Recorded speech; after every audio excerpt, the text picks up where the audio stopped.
is always singing Let It Go. It's always, so and he's annoying. like, but he knows every word. He knows the Olaf song, he knows all these songs, but he just won't see Moana because he's like, I have to see it with my kids, and there's a song in it that The Rock sings called You're Welcome. Right. And every time Rich said something to me in Australia, I wanted to break out into that song and be like, what else is there to say except you're welcome? And I couldn't because he didn't see the movie. The joke was funny to him, and it really irritated me. Yeah, I don't know what you're talking about. I really wish you saw the movie. Guys! So how's Macklin? How's fatherhood for you? Fatherhood for me is great. I'm sleeping for the first time in 2 years. That's awesome. It's nice. You know, he's in underwear, which is good and bad. He's wearing underwear? He's wearing underwear, which is good and bad. When are you going to start wearing underwear? Never. There's no better feeling than waking up with a nice hot pee in your diaper as a grown man. Nothing keeps you more grounded, you know? And that's what's important in the business.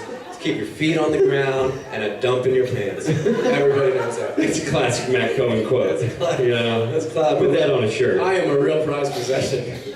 Somebody on Twitter the other day was joking, well, I don't think they were joking, they were like, your daughter's so adorable, like she and Macklin should get together one day. And I was like, absolutely not. And I was like, that's nothing against problem. Macklin, he's a gorgeous kid, but I know you too well.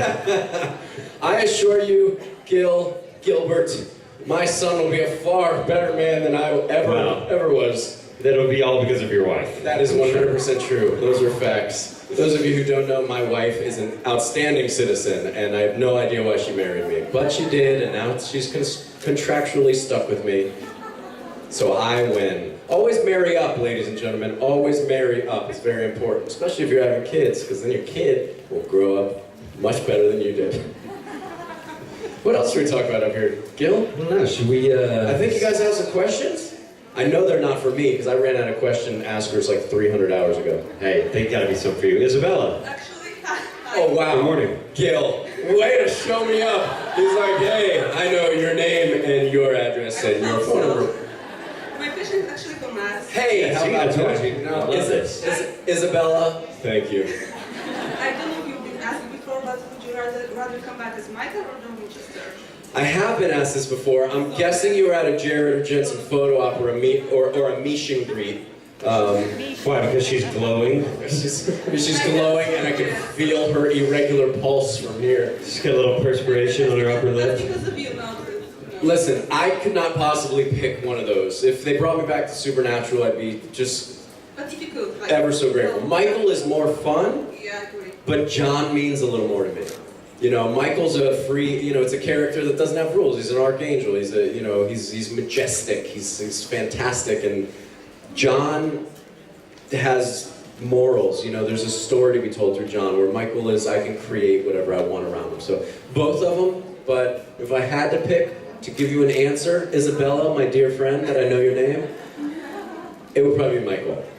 Yes. Thank you, guys. You are very Thank welcome. you. Thank you, Isabella. Well, what's her name, Gil? Go for it. Make me look bad. Oh, you're just gonna give her. I don't know them all. Like, what's your name? What is your name? It's Nissa. Nissa. Nissa. Yes. I already forgot it. What is it? N-I-S-A. How do you spell it? Nyssa. It's a difficult one. Wow, I wouldn't have. It's not that difficult. It's difficult for Nissa. some. Okay. So for some of us, have a hard time. What's your question? My question is actually for both of you. Because we were talking about nerves earlier, and I was wondering if you ever had a fanboy moment with someone. I'm having a fanboy moment right now. Look. I mean, not on my crotch. Like I'm just a fan, and I'm a boy. Ah, boy, that's gonna be on YouTube. Thanks. Gotta let it breathe. Gotta let it breathe. If you need to remember what I did there, just follow Krista on Twitter, and you'll know the mistakes I made on stage. Fanboy moment. Athletes, I feel like. Really? Is More it than actors for me? I haven't met any. But I feel like you've been around? I've been around some professional boxers that I've kind of, you know, gotten quiet in their presence. When I met Manny Pacquiao in the gym. Do you guys know Manny Pacquiao? Manny Pacquiao is how everybody says in the Philippines. But I met him and he's a little man, like 5'6" maybe, and just nervous to look at. You get nervous just to look at him, knowing that he just destroyed so many men's faces over the years. So I think for me, it's more athletes. What about you? What do you got? I had I didn't lose my cool, really. Sounds like you did, the way you're starting off. Probably Brad Pitt. Okay, I was Is that Brad Pitt? Yeah, he's just the coolest. I was at a party, this was probably, gosh. He's sexy as hell when you look at him. It was when he and Jen were going through their breakup, so whatever year that was. What's that? Yeah, many years ago. I thought you were like 9 years. I was at a party, and we have a mutual friend, and I was at her birthday party, and I was sitting in the house. Everybody was like in the backyard, and this was years ago. I was single, so I was probably texting a girl or something. But I was sitting by the front door on my phone, and the front door cracks open. And lo and behold, Brad Pitt sticks his head in, and I just looked up and was like, he stuck his head from outside? yeah, he's just coming into the party. Holy shit! It's fucking Brad Pitt. And he's like, Yeah. "What's up, man?" And I said, "What's up, man?" And he walks in, I'm like, "Oh, you idiot, you just said exactly what he said back to him." But like, what do you even say to No, so then Brad he goes, Pitt? right, and that's the last person I was expecting to walk into the house. Nobody knew he was coming. So anyway, he goes into the kitchen and he's hanging out, and my friend Elizabeth comes, she's like, "Hey, have you met Brad?" And I was like, "Well, we didn't really meet." And she's like, "Come meet him, you guys should hang out." So she takes me in and introduces me to him. He couldn't have been nicer, and he was like, "Hey, I'm gonna go out to the backyard. You wanna come with me?" And I'm like, "Sure, Brad Pitt, I'll hang out with you." So then I'm like walking down this hallway to the backyard of the house. Brad Pitt's in front of me, and we're walking out, and this group of 5 girls is coming in from the backyard, and they're all just talking and having fun, and then And you're like, real like, "Hey, this is my friend Brad." all of them, and it's in a moment, just their faces just dropped, and they just got silent. I walked by them, and then they just fell apart. Yeah, It was like, imagine. it was amazing. I've never seen anything like that until last year. I followed Jensen through this hotel. It was a very similar kind of vibe.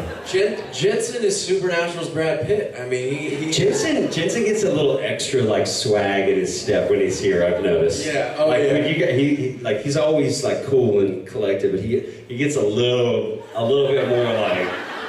Yeah. Gets, He walked he into the green room this morning and did something I've never seen him do. He threw double comedy elbows on it. It wasn't just like, Jensen usually walks up like this, and he's like. He walked in this morning, like Gil said, with a little strut. Yeah. And he was like. And we were like, shit! Yeah. This must be JIB8 happening here. He leads more with like this. Hey, rightfully so. When in doubt, let your loins lead the way, right? When in doubt or when in doubt?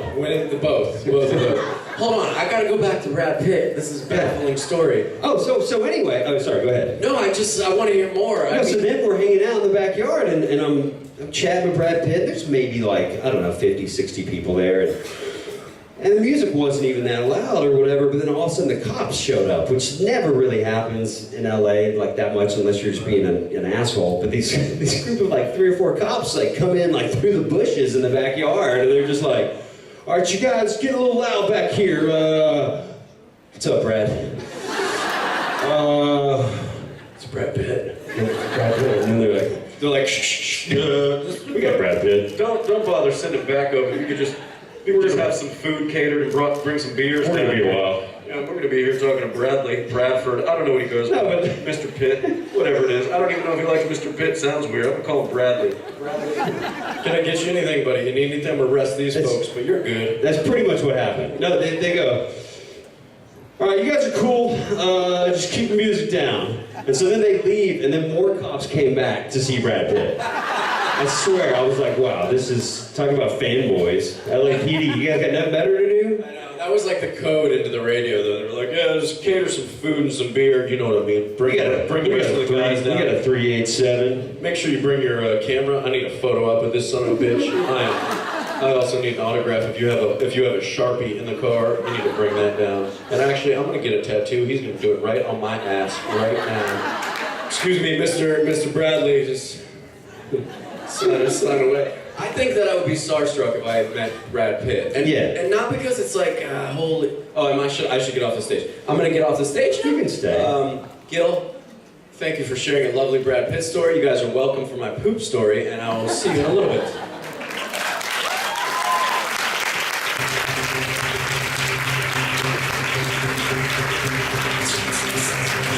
Wow, let's drop the lights. How are you? I'm good, how are you? I know you. What's your name? Shraddha. Shraddha, that's right. How are you? I'm good, thank It's you. nice to see you again. Nice to see you too. It's always a pleasure. Yes. My question is about your album that you're working on at the moment. I wanted to kind of know two things, like how you found the experience of doing something like that, because it's quite a big thing for you to do, and also if you've got any stories and stuff to share from actually the creative or the making process to share with us. Yes. Okay, for those of you that don't know, I'm in the process of recording an EP. Thank you. And for those of you who don't know what EP means, because honestly I didn't know, it stands for extended play. And it's basically not an album, but bigger than a single, right? So Jason, several months ago, Jason came to me and asked me if I would be interested in doing a Kickstarter and putting together an EP. And I'm glad that he did that, because I probably wouldn't have just done it on my own. I don't know, so he kind of like was the encouraging factor in that. And so we set up a Kickstarter. You guys were amazing in your support. And so we've finished recording. Right now I'm like designing the cover and the pictures and all that kind of stuff. And hopefully it'll be ready like in the next month or so. So very soon. And I'm gonna bring them to conventions with me, and you guys will be able to download them, and you'll find all of that out very soon. As far as the process goes, I'd never recorded anything in the studio before. I mean, little things here and there, like on one of Jason's friends' albums. But it was quite an experience. I mean, I think we're gonna end up having 7 songs on the EP. We attempted like 9 or 10. There were a couple, 2 or 3 that ended up not making the cut for whatever reason. It wasn't nerve-wracking, it was just different. It's different than singing on stage. It's very intimate, and the microphone picks up everything, There were some songs that I thought I was going to be able, or there was one in particular that I thought I was really going to be able to do well that ended up not working out. There was another one I didn't think that I could sing that I really surprised myself on. I'm really excited for you guys to hear it. I think it's good. I'm really happy with the way it's coming together. I've listened to the songs so many times now that some days I love it, some days I don't, but for the most part it's very there's some standards, it's very kind of jazzy, it's like jazzy, poppy, kind of blues stuff, so it's going to be fun, and the musicians, the band that played for me, I mean, they're incredible. So I'm really excited for you guys to hear it, and I hope you like it. Thank you, we're all excited. Thank you. Oh, and I wrote my first original song, too. I'd never written a song before. I mean, I tried little things here and there, but I'm so hypercritical of myself that I usually, would try and then just be like, oh, that's garbage, and, get discouraged or whatever, which happens sometimes. But I tried, and I actually wrote a song I'm really, really proud of. And so that's going to be on there. And then Jason was kind enough to give me an original song that he co-wrote, and but he had never recorded before. So that's going to be on there. And then we did like 5 covers that I think you'll like. So yeah, I'm excited. Hey. Hello. I would like to ask what kind of Disney villain you would like to play. What kind of Disney villain? Probably Gaston. He just seems like such a fun character to play. I just recently saw the movie, and I can't think of the guy's name off the top of my head. I'm sure you know. I thought he was fantastic, though. He was great. I had a fun experience seeing that movie. My mom was in LA for the week, and the only thing that she said she wanted to do was go see Beauty and the Beast with me for some reason. I thought that was really sweet.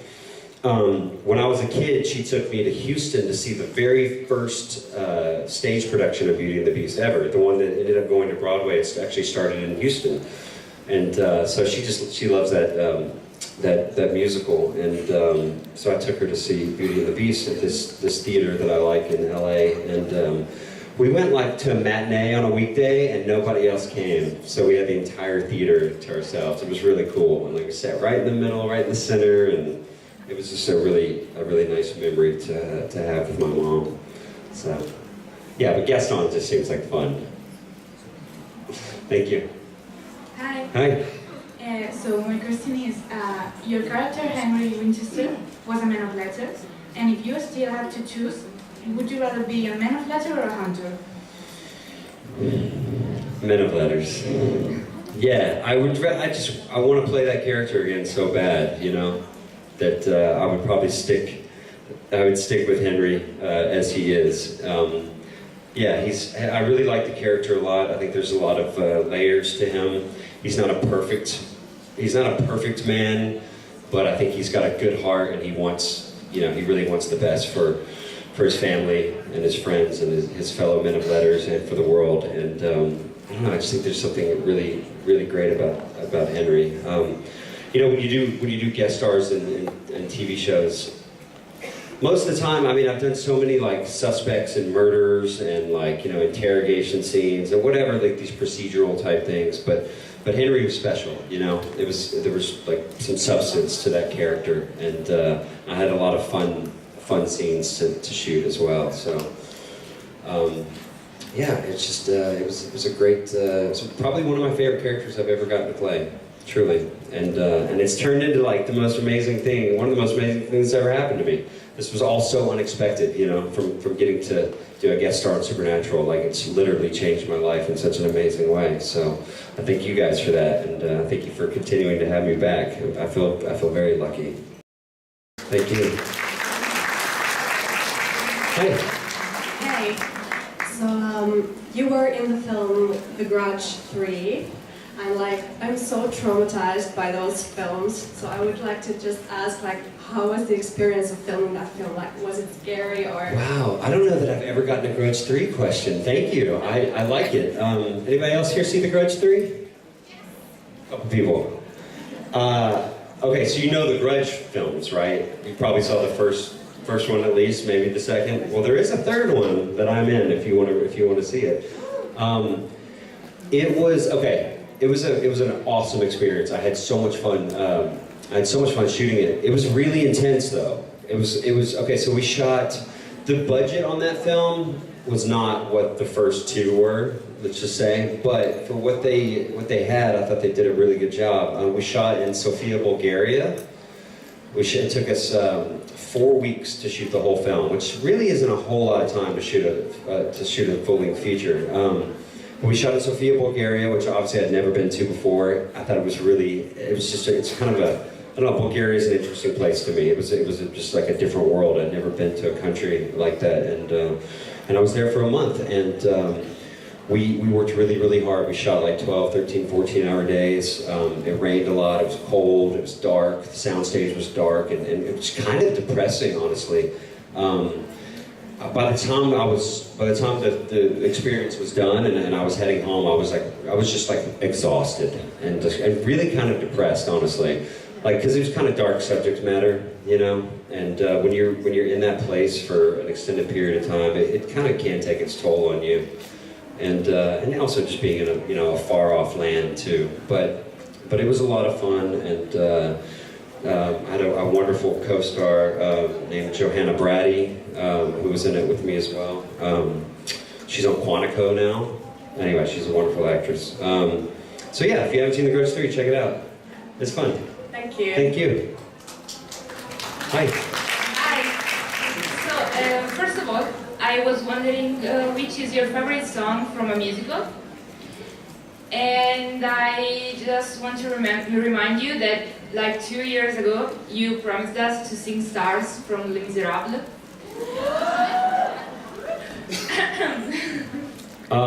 You're right. I think I keep promising to learn that song. Oh, yeah, I still don't I still don't know it. Do you guys want me to sing something? Yes. Okay, I just got really nervous. Give me 1 second. You said my favorite song from a Broadway show? Yes. All right, hang on. Bear with me.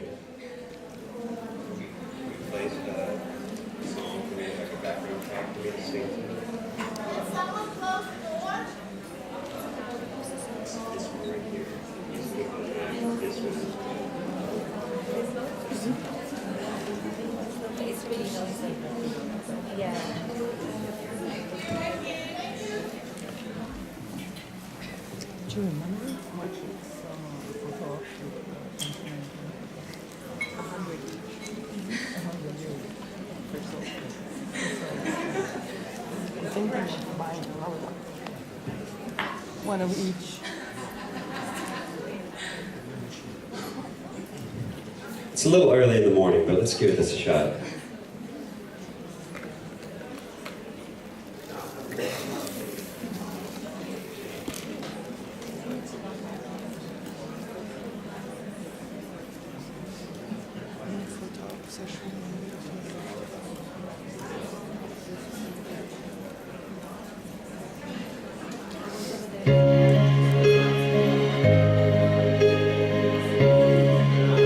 This one.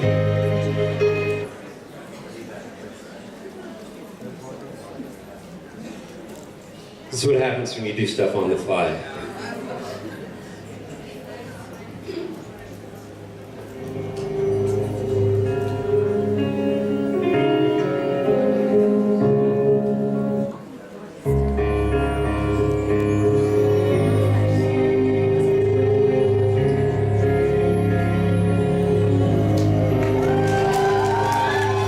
Nighttime sharpens heightened each sensation.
Trust me, savor each sensation. Let the dream begin. Let your darker side give in to the power of the music that I write. The power of the music of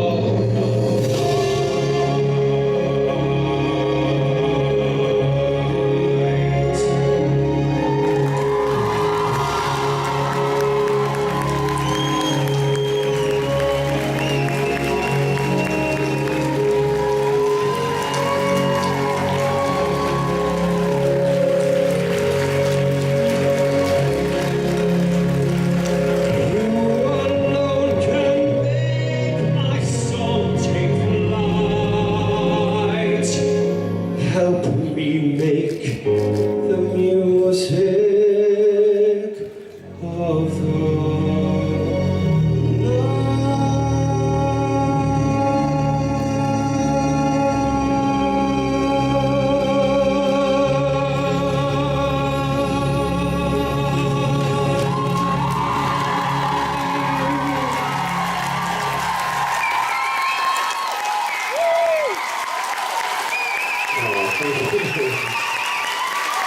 Thank you.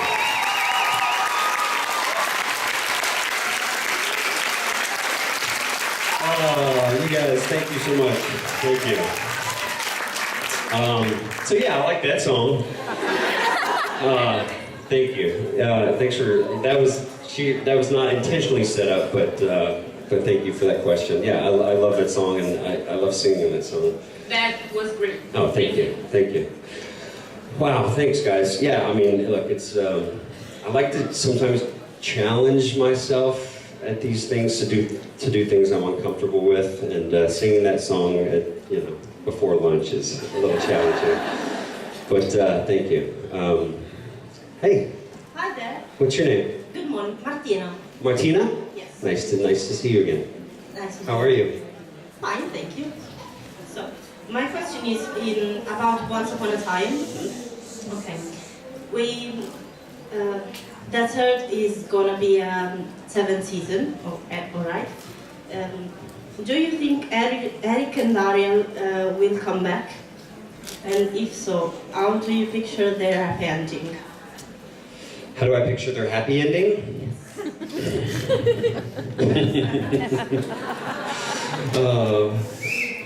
Yes, so I was lucky enough to also get to do a few episodes of Once Upon a Time where I played Prince Eric, and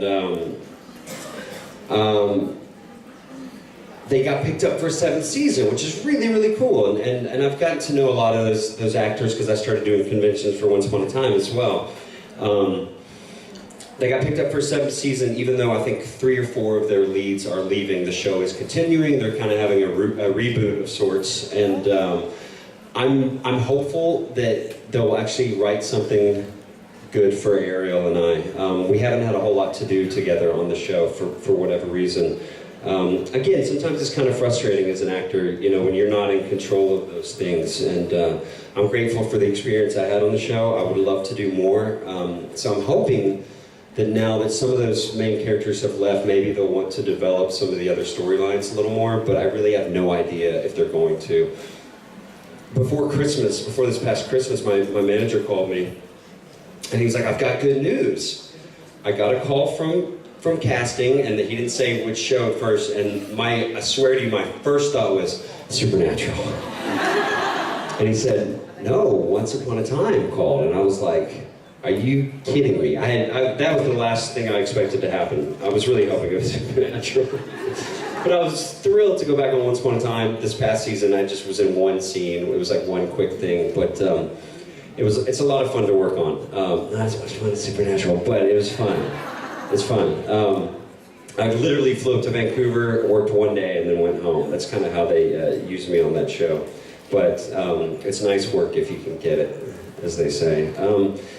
Yeah, we'll see. A lot of it kind of depends on Joanna Garcia and like her availability. I don't know if she's on another show now, but like Eric kind of goes as Ariel goes. So I'm hoping that they're going to write something for us to do.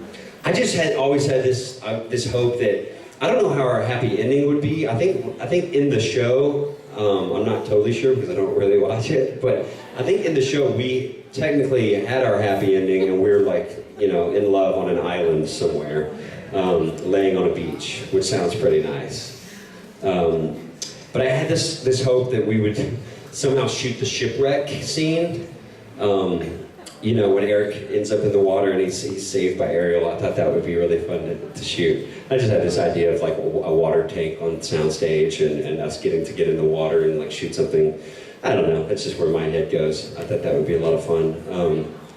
But anyway, it's a fun show to work on, and I hope to get to go back. So we'll see.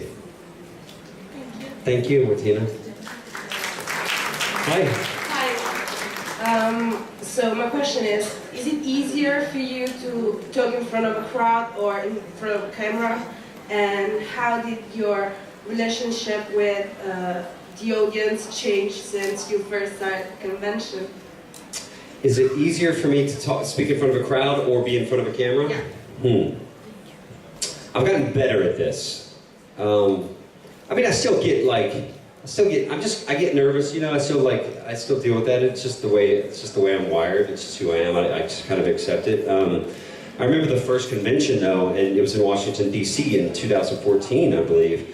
And I didn't know what to expect, and I walked through the curtain and everybody stood up and cheered, and it was it was a really nice moment, and it kind of disarmed me and made me feel welcome and loved. And then I remember when I came off the stage, Richard Speight was like, "Buddy, you're a natural. Like, you're great." So like that felt good, to hear that from him. I'd say if I had to, I'm probably more comfortable in front of the camera, only because most of the time that's something that's very like prepared. You know, like I'm all about preparation. Even for auditions, like I usually memorize my auditions. Because there's just something about holding that piece of paper and reading off of it that kind of takes me out of the scene a little bit, and so I'm all about rehearsal and preparation and that sort of thing. So I don't know, they're two very different things, but I've gotten better at this because I've done a few of these now, and so but you can't really I've learned I think it's better to not prepare too much for this. It's better to just kind of come out and you know, try to relax and breathe and answer your questions and be present and, you know, and have fun. Thank you. Hi. What was the first LP you bought with your own money? The first album I bought with my own money? Oh man. That's I think it was like something really, most of you probably would, it was like Huey Lewis in the news or something. It was something like that, or like, yeah, I think that was it actually. I think I remember getting it. It was a cassette. I grew up, my parents both listened to music, especially my dad. I grew up listening to a lot of like Bob Seger and Rolling Stones, James Taylor. Those were like the records that my dad would play. So I got a lot of good memories of that. The first concert I ever went to by myself, like without my parents or whatever, you know, when I was old enough to go to a show, was Alanis Morissette. Yeah, I was like really into her.